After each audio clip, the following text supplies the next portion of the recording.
they are using out-of-control immigration as a weapon of war. And look at this, highlighted, an out-of-control immigration. We have to be cognizant of this. People look at these events as isolated. Like, why the heck are the borders open? What's going on? Are they trying to steal votes? Well, that's part of it, but it's also a weapon of warfare. I'm glad you brought this up because, again, we get into the language and understanding what we're looking at. We'd be talking about weaponizing diaspora communities. And a diaspora community is nothing more than displaced persons. It's people who are in a country that is not their country of origin. And when they move in groups, this is the diaspora, right? Diaspora communities.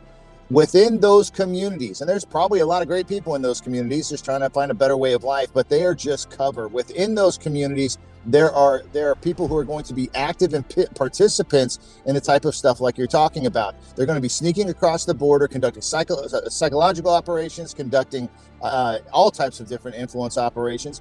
They're going to be doing terrorism. They're going to be linking up with these criminal organizations. These are state actors employing non-state actors, like CCP employing the cartels to make sure that people are flooding into the country, because it's very taxing on a nation when you have an influx of people who require services, and it creates dissension because now they're taking jobs. We've had 1.3 million turnover on jobs going from people who were born in America to people who came here who were not born here. 1.3 million, that's a lot of jobs. It's a lot of displacement. We're also going to start seeing things like coercing these groups. For instance, say this is someone from China that's come in. This is someone from Venezuela that's come in, from the DRC. A lot of people coming over from the Middle East, from Africa, everywhere from the southern border down. But how hard is it? And this is what happens. They sponsor people to go through, and then they kind of own them because their families are back home in their host nation, the nation of their origin. So their families are there. So they all have these phones, and they start getting orders. Hey, we've got your family. You know that. We sponsored you to get there. I want you to do X. And X can be just very, very basic disruption, such as like, we want you to walk down the street and start punching old ladies in the face. This disrupts society. People start losing their ability to feel safe at home. They start losing